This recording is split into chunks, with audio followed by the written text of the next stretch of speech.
Lucy is a true, well, Lucy's getting married. Yeah, she's definitely getting married. Ladies and gentlemen, boys and girls, welcome back to Soap Floor, the official gathering place for newbies and novices and OG diehard fans of the golden age of prime time. I'm your host, Jet, viewing and reviewing the soapiest, sudziest primetime storylines of 1981. We are back in Dallas for Lucy's wedding. So whether you're new to this or true to this, sit back and enjoy. Tell the kids to play outside or out of sight. Tell babe no questions, suggestions, or concerns for the next 25 to 35 minutes. Everyone else in earshot, be cool, be quiet, or you will be kicked out because we are watching our stories. Ladies and gentlemen, boys and girls, this is Soap Floor.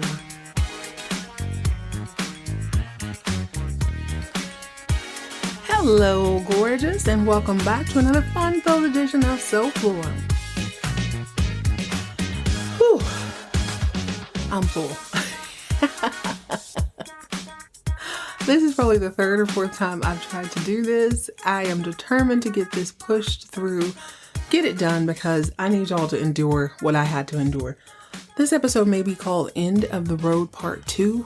But it really should be called the Everything Bagel because storylines are flying at us left, right, and center out of nowhere. I don't hardly know what to think. But like most things on Dallas, it ain't really about Lucy even when it's about Lucy. We're at Lucy's wedding, or hopeful wedding, when everybody else decides, you know what? She's a background player permanently. So go ahead and settle in. I hope you had a wonderful week. At the time of this recording, it is Thanksgiving here in the States. Listen, I'm stuffed, baby. I have about 30 minutes before I pass out. So let's go ahead and get into it. Season 4, episode 12 of Dallas. End of the Road, part 2. When last we left, Mitch had cussed out the family. He hates the Ewings. He didn't want anything to do with them, all because they offered him a luxury condo, a luxury home, and a job paying $200,000 in the year of our Lord, 1981. I didn't even look that up, but I mean, it's at least 10 times that amount today. I understand that. I understand paving your own way. But there's a little thing called TACT, tact. You got to think about what you say before you say it. Well, I'll just say this. I understand where he is coming from. Yes, he can feel a way about them insulting him because he parks cars and whatnot. But at the end of the day, it's a gravelly old man. And the snakiest, slimiest dude this side of the Pecos, no one cares what they think. And besides, you're being a doctor. You point out one country, one galaxy in the universe where that's a bad thing. Come on. Now, Mitch's mama has had about enough. She and Mitch's sister, when the show opens, are in Mitch's apartment, which has somehow quadrupled in size. If you're watching this in real time with me, you're going to know exactly what I'm talking about. We've always seen Mitch's apartment. You can see when Lucy comes into the hall, you can see a little tiny kitchenette. There's a desk he always sits out. There's a couch. And we assume the bed is like right there because when they're in their lovemaking sessions and what have you, you can see the kitchenette in the background. But for some reason, on this episode, Mitch is sitting on like this chair and there's all this extra space, like literally a wing of the apartment we've never seen. And he's going on about how, what's so wrong with this place? And his mama and his sister Afton have had it about enough. His mom's like, in so many words, she says, what you're not going to do is this glamorous poverty shtick you're presenting to God and everybody. There's nothing wrong with being poor, but it certainly ain't something to brag about. Did you ever even thinking about anybody else? And his sister's like, yep, word. Did you think about your wife? Do you think like maybe there's 2 people in here now? Maybe you could use a little extra space. And he starts thinking like, yeah. But you know, my daddy did better. We lived in an even smaller place than that. Now, mind you, his mom does not know that he said no to the Fairmont Hotel. So they've been sleeping on the floor and whatnot. But the daddy comment sends her over the edge just a little bit. She's not one to pop off, but she's like, listen, we were in such good condition that the day your daddy died, I had to go out and get a job to take care of you two, make sure you didn't die too. It is hard work, baby. It is difficult. If somebody is willing to help you, so be it. What if this was Afton? Would you think it funny if you were able to buy an apartment for Afton and her husband? Do you think that's weird? And he's like, oh yeah, okay, I see what you mean. So what you're saying, Mom, is that her family might be concerned about her too. They just want to do something nice. She's like, that's all I'm saying. You don't have to say yes to everything, but like, you ain't got to cuss these people out. And he's like, you're right. So he goes over to the house and Lucy is sunbathing by the pool. Okay. I hate to do it, but we got to get Lucy out of the way. You know, I like to get the bit stories out first. And unfortunately, last name Ewing, it really doesn't matter. Even when it's about her, it's not really about her. Plus, I think there's something going on this episode. So she's sitting out at the pool in her little purple jumper. It is so cute. If nothing else, she looks so fly every episode. So she's sitting out there sunbathing in pantyhose with candies on, and it's like a jumper. So it's not like a romper, which for all the men folk listening or people who don't care really. Rompers are shorts. A jumpsuit is like a pant. So I guess she's just clearing her mind. He comes over and they go back and forth for a little bit, and she pushes him in the pool because she feels a way about him saying he don't want nothing to do with Ewings. Ewings are gross. Ew. So she's like, this is gross. Pushes him in the pool. He comes up in the water. He's like, you know what? I've seen the light. I've been baptized by this chlorine. Why don't we can take the condo, but nothing else. And she's like, and a honeymoon? He's like, okay, yeah, cool. Why not? Bet. She is so excited that she jumps out of her candies into the pool. Now, here's the part that bothers me a little bit. I've gone on and on about this before. They're not really doing a lot with Lucy, and I feel like there could be so much there. However, she still seems so green as far as her acting. Like this whole episode, I don't know if she was tired. I don't know if she was filming another series or a movie or something. But homegirl could not remember her lines. She's stumbling through them. Like you could almost see the cue cards in the background that she's reading off of. And it's like she's just delivering them really poorly. And unfortunately, she's just turned into eye candy who wears a lot of candy. She loves them Sandy from Grease Shoes. The wedding's back on. And oddly enough, we're not going to really see too much of her going forward. What is happening this episode, though, is everything is coming to the head. Now, Lucy, being the bride of or being a Ewing bride, this is the event of the town. Everybody's going to come out to the ranch. And on this sprawling 40, 50, 60 acres, they're all going to cram by the pool. They're going to be in the driveway. And there's a little bit of space before. But before we get to that, we got to figure out where everybody else is. Now, JR is working triple and double time, doing things Bobby can't even imagine. Every time Bobby turns his head, somebody is visiting him. Hey, are you gonna charge us little guys more money? He's like, I got to, but no, we can't afford. You're gonna put us out of business. Okay, let me see what I can do. Then he goes to the big wigs, Westar Oil, the gas people. Hey, you want some money? Sell us all your gas. We're gonna give you big buku's amount of money. He's like, okay, cool. Well, okay, cool. He's trying to do the right thing, but as I said before, the devil works hard, Kris Jenner works harder, and JR works even harder with no computer.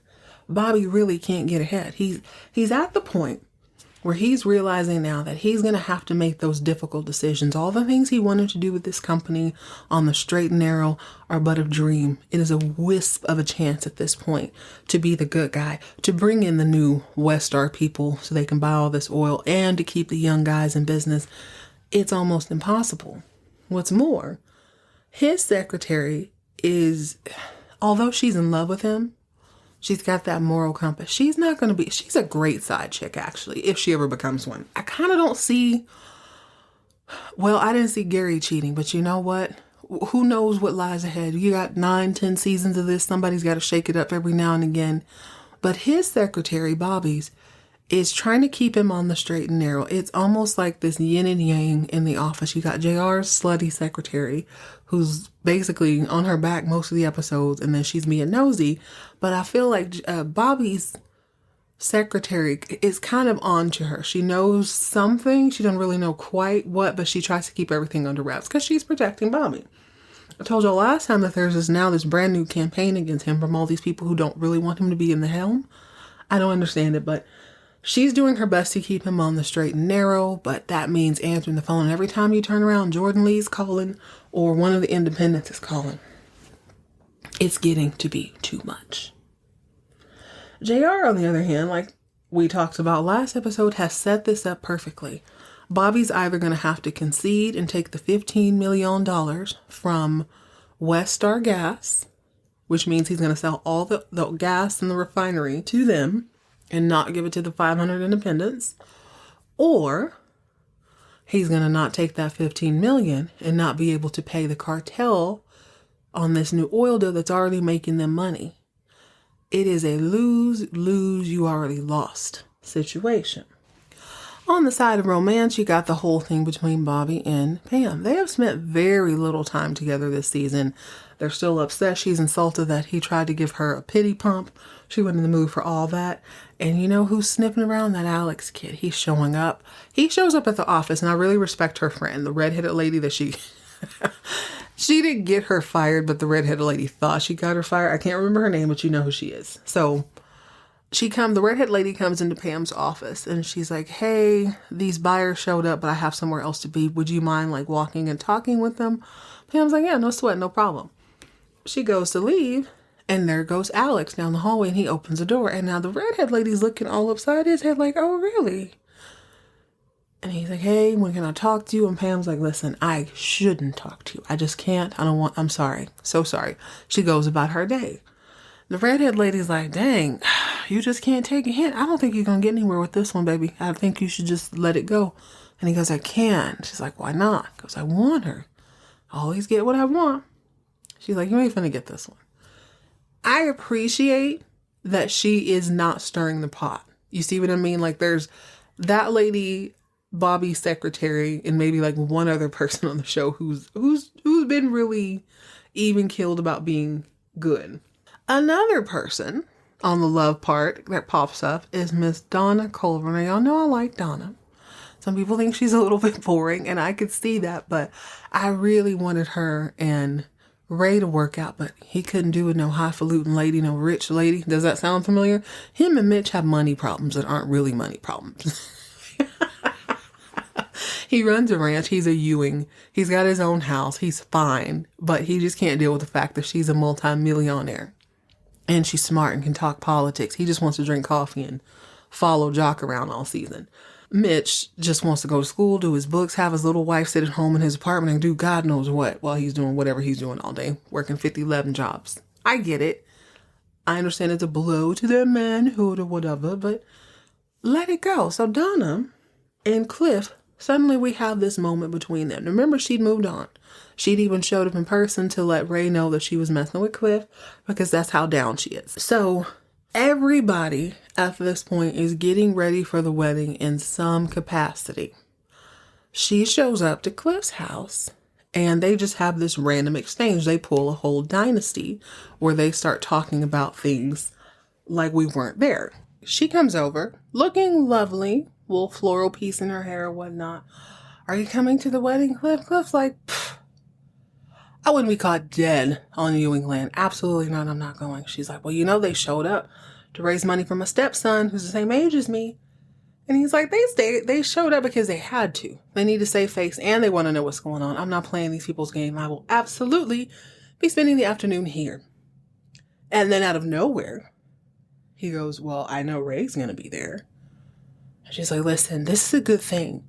And if we want it to remain a good thing, we just have to make sure it stays a good thing. Why are you bringing up Ray? When has Cliff been worried about anybody other than JR? So there's that whole thing, right?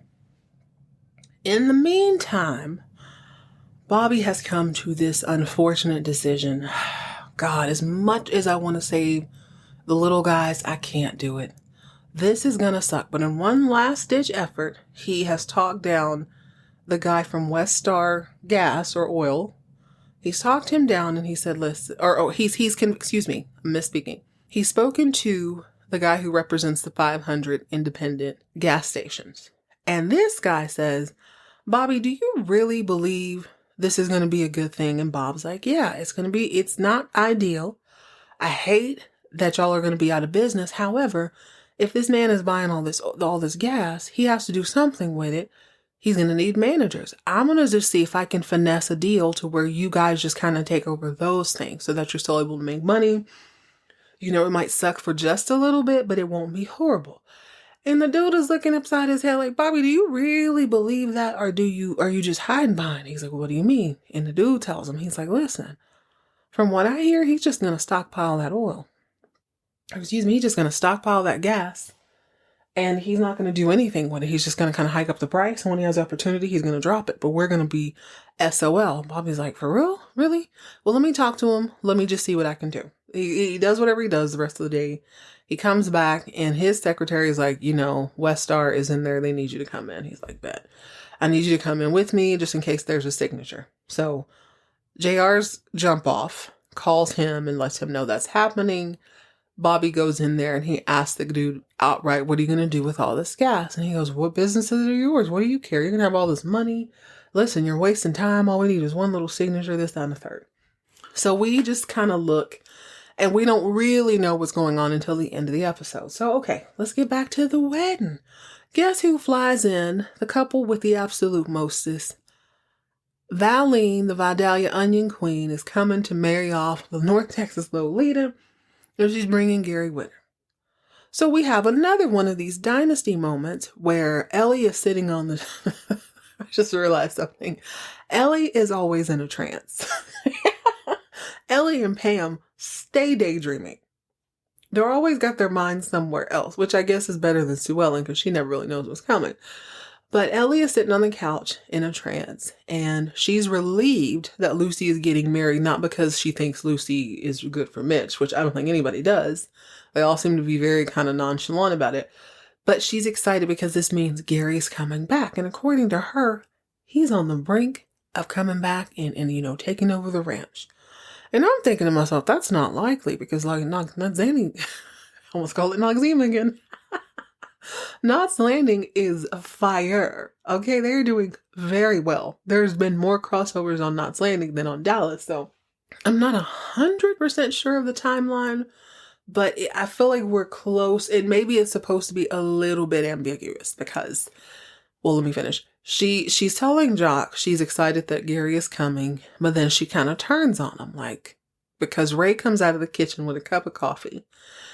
Two things cross my mind. God, why doesn't he have a thermos? And like, I'm so glad there are cups with lids and things you can take on the go. Now, I'd be really frustrated carrying around. I'm just not that coordinated, quite frankly.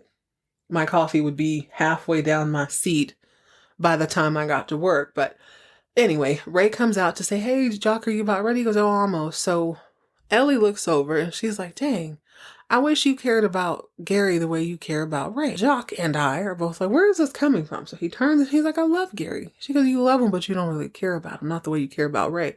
Again, they're planting this seed that has never come out of, it's coming out of nowhere. Because wasn't she all, oh, I'm so glad you're here. I'm so glad I knew that you were his son all this time. It's okay. I'm so glad it's you. I know you love the land. Won't you won't. Like 4 episodes ago. Now she's looking at him sideways like, no, Gary should have this. Gary should definitely be back to do this. So he goes, listen, I love him. I love him very much. And I miss him terribly, but I don't think he wants to be back here. This is Jock telling her that. She's like, you don't know. You don't know like I know because I talk to him all the time. He's like, all right, whatever. So they go to pick them up at the airport. And this is where I can't quite put the timeline. Not that it's super important. I just enjoy doing it. And it's very ambiguous. They don't really give any details, as a matter of fact. Oh my goodness. They're in the airport. Jock and Ellie are, and there's all these people. And they're like, oh, they should be here by now. And Jock's looking all at his watch. And then what you know, 2 seconds later, here they come, Val and Gary. Oh, hey, hi. Val shakes Jock's hand. She hugs Ellie. Ellie hugs Gary. All the things, right? Oh, it's so wonderful. We're so glad to be back. That's Valine. Gary wants to know where Lucy is. And I'm thinking to myself, it's her wedding. Duh. Clearly, she's not going to come pick you up. She has things to do. Ellie explains that she's getting her last fitting for that dress she passed on to her. And Val goes, oh, what's he like? Ellie goes, oh, he's a great guy. He's a great guy. What has she told you about him? And Valine goes, not much. Just that he's so cute.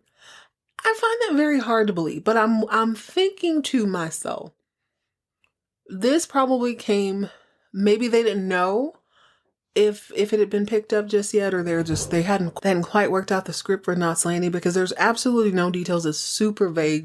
Yeah, she only called and told me that he was cute. Okay, likely story. Gary and Jock go ahead of them. Ellie and Valine are just kind of smiling at each other wistfully. And Valine goes, oh, tell me something about him. There's so much. What else can you tell me about him? And Ellie goes, oh, there's so much to tell you. He's a strong boy. And then it's literally silent. They're literally silent, like, he's strong. And then I think the editors were being very petty this episode, because do you know what the next scene is? It's a scene of this bar that they like to go to, Bobby and them, but you literally hear crickets. So Ellie's like, he's strong, silent, and then the crickets, and then you see Bobby in the bar, where he is with his secretary after this super long day. And I might have misplaced the scene, but he's basically telling her he has to make a crappy decision. He's drinking drink after drink after drink, and she's just kind of there to be supportive. And she's like, I think you should stop. I mean, the drinks aren't going to stop what's coming. He goes, yeah, I guess it is time to go home. And he looks at her, maybe we should go home. Now, she is in love with this guy. There's no if, ands, or but about it. But you know what? She's not messy, trifling. She's not going to be that side chick. She keeps her feelings to herself. When Pam calls, she's always respectful. She's like, hey, you have dinner with Pam. She's very, I love her style, because it's like, take it or leave it. You either want all of me or none of me. And I'm okay with none of me, because I know you got a wife. And what you need to do is go home and eat and be with your wife. Hey, you got dinner with your wife. Hey, Pam called. She's looking for you. She's trying to be helpful. She's never been messy. I like her so, so much. But when he looks over at her, he's all drunk and he's like, we need to go home. She's just like kind of holding her breath. And he goes, one more of these and back to South Fork. And you just see her kind of exhale this, oh no, I thought this was the moment. She excuses herself like the classy lady she is, and she goes on about her business.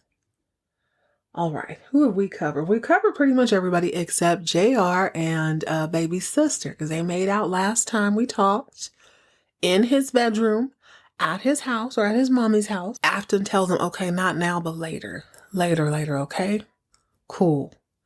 So the wedding is off to a start. Like I said, they're not out in these thousands and thousands or hundreds and hundreds of acres where you could easily set up a tent. It's right up by the house. So we get a panoramic view. This is the problem with shooting in a studio sometimes.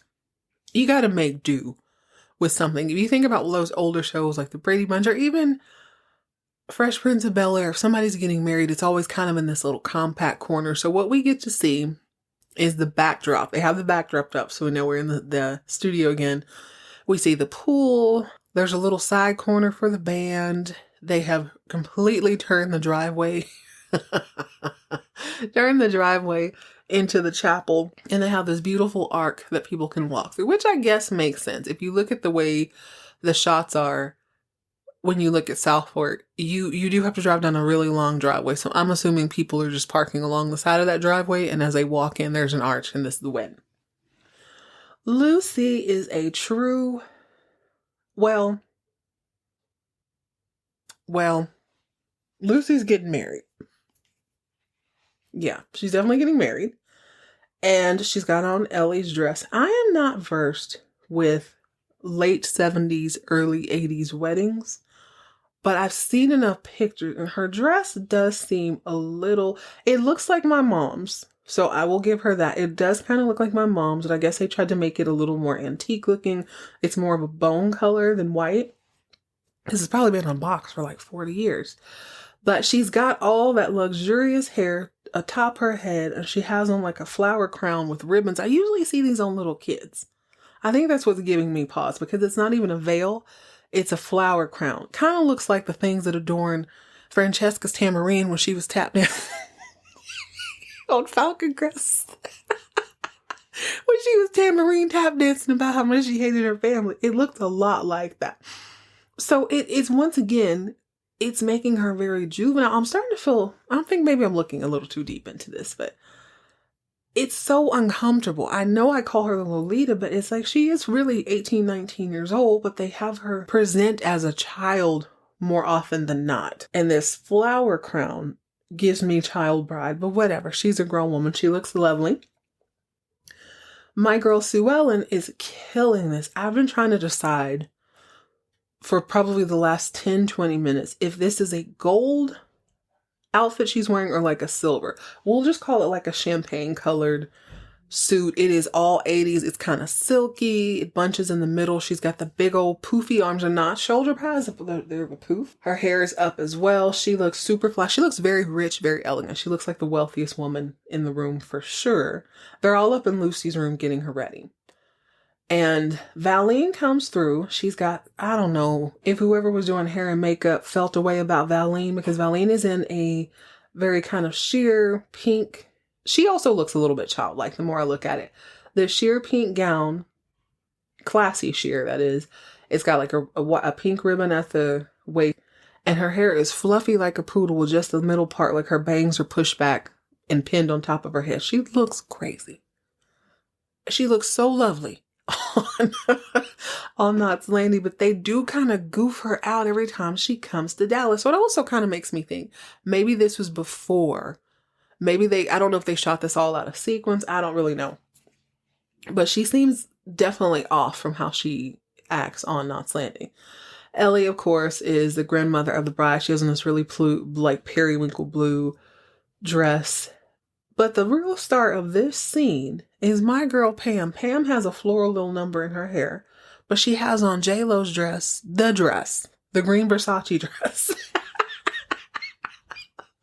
It's a very close iteration of that. It's a little bit more like, it doesn't have the plunging neckline, but I swear it's the same dress. It's very close. Lucy, of course, has bridesmaids in equally. I'm not going to judge how hideous I do or don't think these dresses are, because this is from a different time. They're all wearing these sun hats. The color scheme seems to be peach and mint green. So they're wearing either a peach floral dress, kind of ruffly, sleeveless, with this silk hat, or you're wearing a mint green floral number with the matching hat. So as they walk down the aisle, you get a good look at all the guests. You see Bobby, you see Valine, you see all the roses, you see Gary gets to walk his little girl down the aisle. Oh, that's what I forgot to say too. Lucy's hair is big. It's not quite Texas big for me. This is why I think this is what I struggle with the most with this. This is a Texas wedding, a North Texas wedding at that. I don't care what decade it is, 40s, 50s, 60s, 70s, 80s, 90s. That hair needs to be up. It's up enough. I'll allow it. Valine almost got the memo, but it just kind of falls flat. It's just poodled out.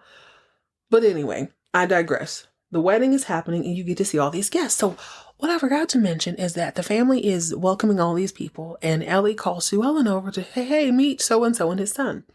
I can't remember the father's name, can't remember the son's name. But the guy turns around, and I thought he looked significantly older than Sue Ellen, but he's got this weird smirk and these hypnotizingly very vibrant eyes. And I know Sue Ellen. I thought she was my girl, but your son stole her away. And Jock is looking like, isn't that special? Something else too, I know that, I don't know if Ellie and Jock make it all the way through, but I did go back at one point to look and see when, I wanted to see what Ellie and Jock looked like when they were younger, kind of get some of their IMDb, see what sort of television programs and movies they were in. And I was convinced that Jock was probably really handsome. So I remember going back and looking, if I remember right, he passed away in the 80s. I don't know at what point. So I don't know how long he's on the show, but there is a look on his face to me this season that reminds me of my kid brother. My kid brother has asthma, or I guess he still has it now. He's an adult, so he's grown out of it. But when he was very little, it was very severe, and sometimes he'd be in the hospital. And all the kids in that ward were usually, like, they lived in the tents is what we called them at some point. When things got really rough, like it's just, it's rough. Any parent who's had a kid in the hospital for whatever reason, if they have to stay several days when they're pumping them with that IV and stuff, there's kind of a puffiness to his face. And it looks like when my brother would have to take, I think it was prednisone. This was back in the day. With his breathing treatments, his face would kind of puff. And I see that same look I see it all the time in different people. I think some things just stick with you for different reasons. But I don't really want to look into it too much. kind of want the story just to play out how it's going to play out. But I feel like there's something a little different about Jock. I feel like it's the face.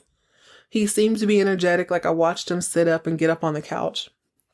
He didn't struggle, but there's something a little bit different about him this season. In this episode in particular, I feel like he looks a little puffy in the face. Anyway, all the people, once the other guy, Sue Ellen's ex is there. So Sue Ellen's ex is there. Donna Culver's there. Ray is obviously there. Alex somehow, the magazine guy, Alex somehow got an invitation to the wedding, so he's there. So it's like everybody's significant other and their other option is at the wedding. Bobby is having such a rough day that he's still not paying any attention to Pam. Pam introduces him to Alex, and you can tell this is a test for both of them. She wants to see what Bobby's going to do, and Alex wants to see what Bobby's going to do. So they meet Bobby, and he's over at the bar having a drink, and Pam introduces him, and Alex is like, man, your wife is such a brilliant woman. I've enjoyed working with her. And Bob's like, oh, that's cool. And he's like, man, she's a great dancer, too. And he's like, oh, that's great. It's very embarrassing, actually. Like, even Alex is looking like, damn, is he for real? What's wrong with your man? He lets it go. Alex walks off, and Pam's like, okay, would you mind if I dance with him again? He's like, do whatever you want, Pamela. Do you want to dance with me? No, Pamela, I'm busy. Okay, do you mind if I sleep with him? He's like, what? Go away, Pam, go dance. And she's like, okay, bet. That's cute. She does end up dancing with Alex, and I guess she tells him because he's like, okay, cool. So what's our next move? She's like, I don't know. I don't even know if any of this matters anymore. He's like, cool. We can go to Hawaii. We can go to Acapulco. You know you can go to Acapulco and get a divorce. Remember, we learned that on Dynasty. Actually, you say you're going to Acapulco, but you'll go to Port-au-Prince in Haiti and make it make sense. So she ends up dancing with him, sha-la-la-la-la. There's a scene where Lucy, this is what I'm talking about, with her not knowing her lines or being a little bit off this episode. I don't know if she was tired. I don't know what was going on. But she's dancing with Gary, and she's like, Dad, I had this dream that I would, one day when I was a little girl, I thought I would dance with you. I swear to you, her lines are written on his lapel, or he has a little card there, because she struggles through them, and it's not even that much. It's like, basically, have we ever danced together? And he assures her that, yeah, we used to dance together all the time when you were in the nursery. It's just hard to dance to Duck, Duck, Goose or whatever. Like, shut up, Gary. God, it is what it is. He's still on my list, but I don't know why the old girl was struggling through that line. Donna and Ray have a brief little moment. Donna knows that he's actually Jock's son because she said Lucy told her. Lucy is a romantic at heart. She wanted Donna to come to the wedding, told her about Ray. Why that would make any difference, I don't know. But that seems to be up and running again.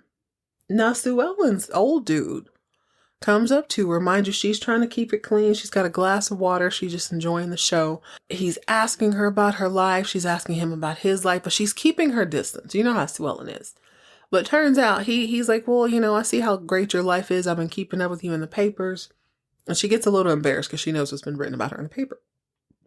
He then says, no, I'm really just looking at the picture. So she asks him, what are you doing with your life?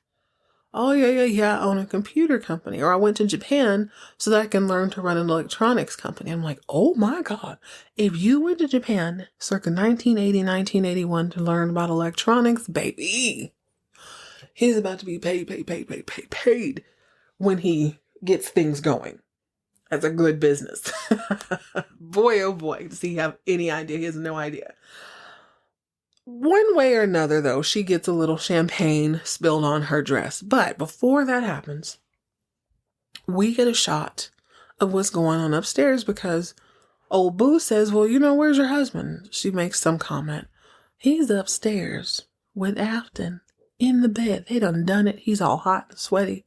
She's laying there all crimped and primped and precious or whatnot.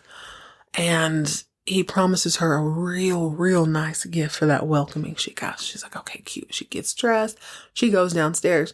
One of the waiters spills a drink on Sue Ellen, and Sue Ellen has to go upstairs to change. But of course, she sees Afton as she comes out. Now, she already knows what's up.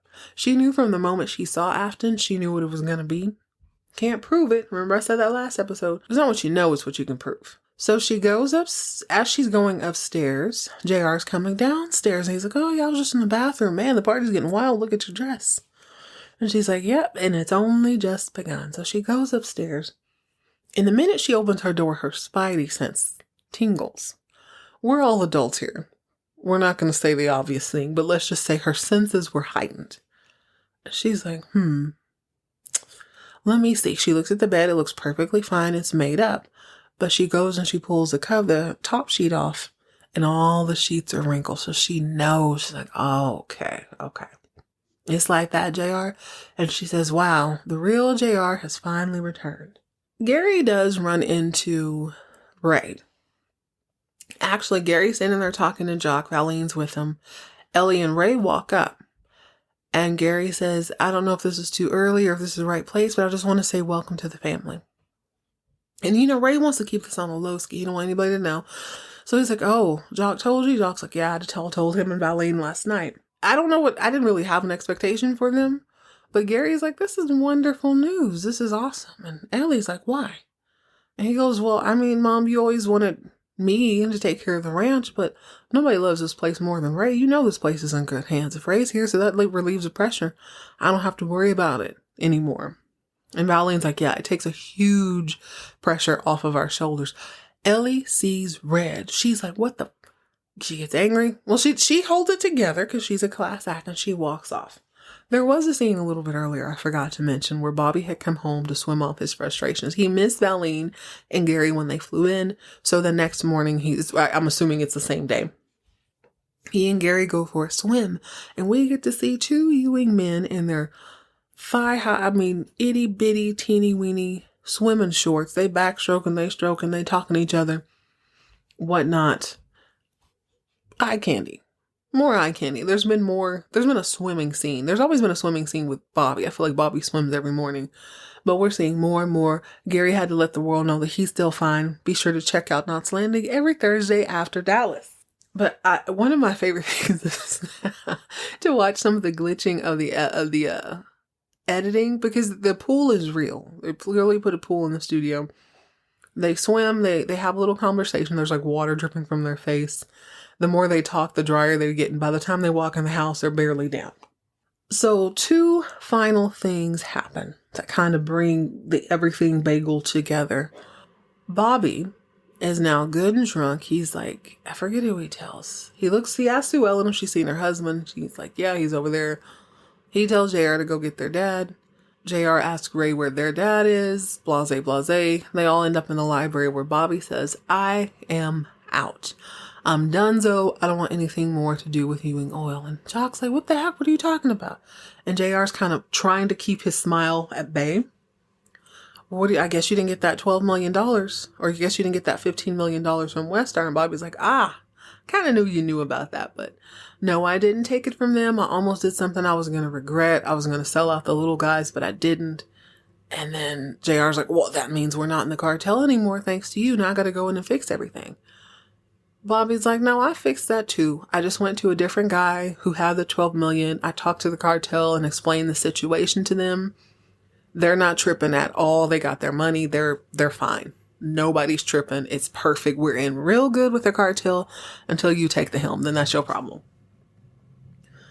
As far as the little guys, he's like, I didn't sell them out. I worked out some other deal, blah, blah, blah. It's going to be fine. Like, I'll just sell them at the price we've been selling. We'll get more money some other way.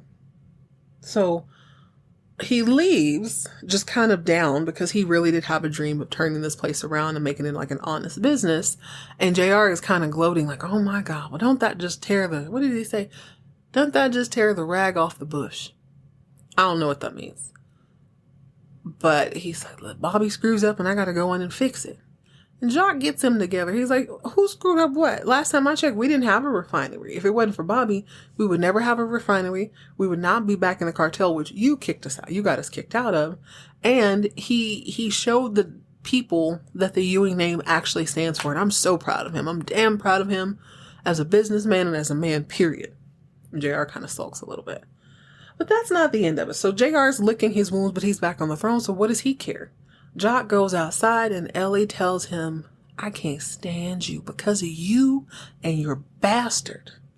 Now my baby won't come back. He said, what are you talking about? She's like, it is your fault. You and Ray Krebs are the reason my son is never coming home. I have lost my son forever, and I will never, ever forgive you for this. Not you or Ray Krebs. End scene. Where is this animosity coming from? Ray don't bother nobody except Luke. It's so weird that he's at his niece's wedding. Oh, God. Her dad, his brother was just like, welcome to the family. He's got to take that to the grave. That can never see the light of day. We're going to all pretend like that never happened. And I forgot Pam was with Ray at some point too. And Sue Ellen, they're all just kind of passing each other around. Ray done been with everybody except Ellie. Now Ellie can't stand him. Ellie, you knew he was his son this whole time. You knew. He didn't know. You knew. So if you had a problem, you should have had a problem back then. As Jock says earlier in the episode, Gary runs away because Gary runs away. That has nothing to do with Ray. And you know how I feel about Gary right now. But that aside, facts are still facts. He doesn't want to be in that business. Your kids, you see 2 of your sons are walking away. And apparently Ellie she hates Ewing Oil too. Every chance she's getting. I don't care about that. I don't care about that. This is very interesting, all because most of this stuff is coming out of nowhere. Sue Ellen, rando new love. Looks like Cliff and Donna are about to be done because she and Ray almost kissed. Pam looks like she's about to step on out. I don't know what Bobby's going to do. I don't know. Maybe he'll snap out of it once he's not distracted. I have no clue. Afton has slept with Jayara, and now she don't want to go home. She said, maybe we'll go home, maybe we won't. All this and much more on the next episode of Dallas. I enjoy this, and I enjoy this kind of breakneck speed for soap operas now that I realize what's coming. You can shuffle things around a little bit. I think they're just kind of looking for fresh stories, but I'm here for it. It's enough of that for now. Join me next time as we jump into another vintage primetime soap opera. I think we're going to do Falcon Crest next. Yeah, we'll do Falcon Crest next. In the meantime, in between time, you go to a Texas wedding, be respectful, push that hair up, outdress the bride. That's how they do it in Texas. Stay hydrated, stay moisturized, mind your own business, and keep all of your drama on TV.